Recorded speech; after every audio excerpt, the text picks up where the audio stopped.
हाय नमस्ते, कसे आहात तुम्ही? श्री स्वामी समर्थ. तर आज आहे गुढीपाडवा आणि तुम्हा सर्वांना गुढीपाडव्याच्या व हिंदू नववर्षाच्या खूप खूप शुभेच्छा.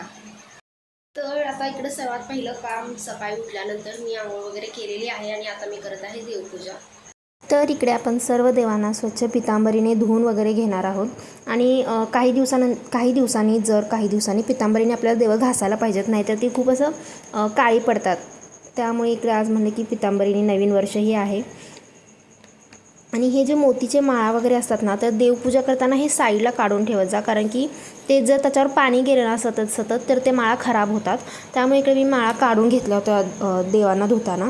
त्यानंतर इकडे स्वच्छ पितांबरीने घासून देवं ठेवलेले आहेत देवघरात. आणि त्यानंतर इकडे मी त्यांना गोपीचंदन व अष्टगंध कुंकू वगैरे लावून घेत आहे. तर दरवर्षी आपण गुढी उभारतो, पण तुम्ही कधी विचार केला आहे का की आपण गुढी का उभा करतो?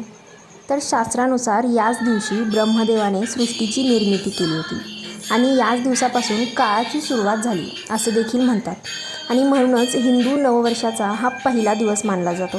असंही मानलं जातं की याच दिनी ब्रह्मदेवाने वेळेचे विभाजन करून 12 महिने तयार केले आणि मानवाला कालगणनेचे ज्ञान दिले.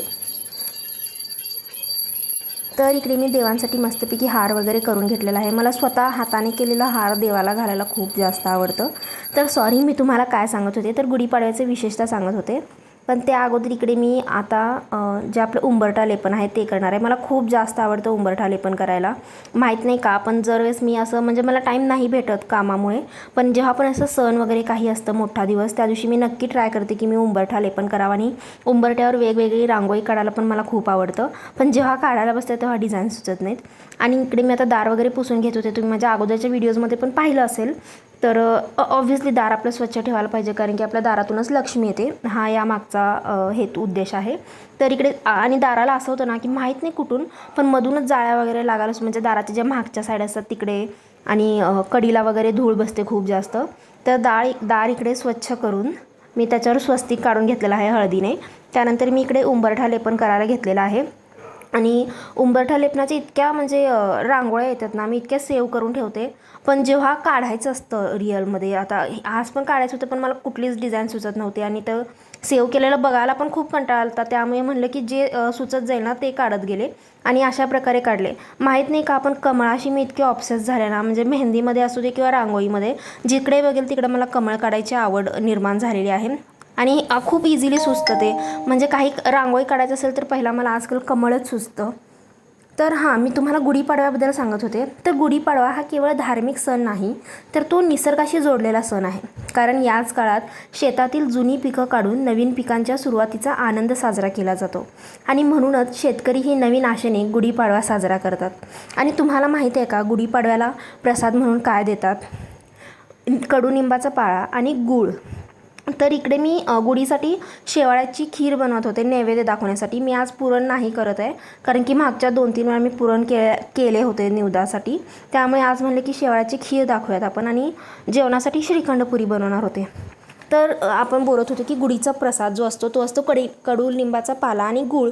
तर ते का बरं, हे सांगण्यासाठी की जसं कडुनिंब हे कडू असतं आणि गूळ गोड असतं, तसंच आपल्या आयुष्यात परिस्थितीही अशा सेम नसतात. काही कडू येतात, काही गोड येतात. तर त्या दोघांना आपल्याला इक्वली ट्रीट करावं लागतं आणि ते दोन्ही घेऊन चालावं लागतं. असं नाही म्हणू शकत तुम्ही की नेहमी चांगलंच व्हायला पाहिजे किंवा नेहमी वाईट तर होणारच नाही. पण हा प्रसाद देण्यामागचा हा उद्देश असतो. तर इकडे हे आणखीन आंघोळ करत होते, त्यामुळे मी इकडे सर्व गुढीची ताट तयार केले, म्हणजे जे जेही सामान लागणार आहे. कारण की परत असं होते की काही ना काही विसरतो आपण. तर इकडे मी साखराची माळ विसरली होती, ती नंतर मी ॲड केले यामध्ये. त्यामुळे म्हणलं की असं काही विसरायच्या अगोदर सर्व एका ताटात काढलं की कसं ऑर्गनाईज होतं. तर हे आंघोळ करून आलेले होते, त्यामुळे इकडे यांच्यासाठी आणि स्वतःसाठी चहा केला. सकाळपासून आणखीन चहा पिला नव्हता मी, खूप अनकॉमन आहे हे. तर हा होता माझा गुढीपाडवा लूक. तुम्हाला कसा वाटला मला नक्कीच सांगा.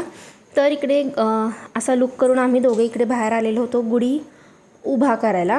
तर इकडे गुढीचा जो बांबू असतो त्याला मी हळद कुंकू लावून घेतला. आपल्या हळदी आणि कुंकाची 5-5 बोटं इकडे तुम्हाला लावायचे आहेत. ऑब्व्हियसली आता झालेला आहे गुढीपाडवा, सर्वांनी हे केलेलंच असेल.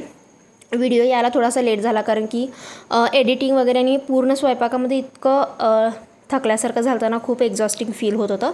पण म्हणलं की नाही करायचं आहे, त्यामुळे इकडे आता संध्याकाळी बसले एडिटिंग करायला. तर इकडे ह्याच्यावर कलशवर स्वस्तिक वगैरे काढून घेतला आणि कलश हा नेहमी तांब्याचाच वापरावा गुढीसाठी, स्टीलचा वगैरे किंवा असं दुसरा कोणता तांब्या वापरू नये असं म्हणतात. त्यामुळे मी हा तांब्याचा कलश पितांबरीने स्वच्छ धुवून घेतला होता सकाळीच. तर इकडे मी स्वस्तिक काढून घेतला. त्यानंतर ही नवीन साडी मी गुढीसाठी आणलेली होती स्पेशली, ती यांना मी बांधायला सांगितली. त्यांनी इकडे गुढीला साखराचा हार आणि साडी वगैरे बांधून घेतली. त्यांनी ही पूजा केली, मी देखील पूजा केले आणि आम्ही दोघांनी एकत्र फोटोज वगैरे काढले. तर मला खूप छान वाटलं असं इंडिव्हिज्युअली, म्हणजे लग्नानंतरचा हा आमचा पहिला गुढीपाडवा आहे. तर आम्ही दोघांनी एकत्र खूप छान प्रकारे साजरा केला. त्यानंतर इकडे नैवेद्य वगैरे दाखवले आणि ही मी कालच काढलेली होती गुढीसाठी रांगोळी. त्यानंतर इकडे स्वयंपाकाला लागले. इकडे आळूच्या वड्या वगैरे बनवून घेतल्या, कारण की मला खूप टाईम झाले मी आळूवड्या खाल्ली नव्हती. त्यामुळे काल मार्केटमध्ये दिसल्या आळूचे पानं, त्यामुळे घेऊन आले. इकडे चपात्या वगैरे करून घेतल्या. चपात्या आता मस्त फुगायला लागल्यात माझ्या देखील, तर त्याचा आनंद वेगळाच असतो सोडा. हा दुसरा भाग. चपात्यात श्रीखंड आहे म्हटल्यावर फक्त चपाती कसं, मला श्रीखंडवर खाण्यासाठी पुऱ्या वेगळ्या केल्या. त्यानंतर मसाला भात वगैरे बाकीचा स्वयंपाक देखील करून घेतला. त्यानंतर बसले जेवायला. सो असा होता आमचा Gudi Padwa. Thank you so much for watching this video आणि भेटूयात पुढच्या व्हिडिओमध्ये. आणि हां, सबस्क्राईब केलं नसेल तर लवकर करा.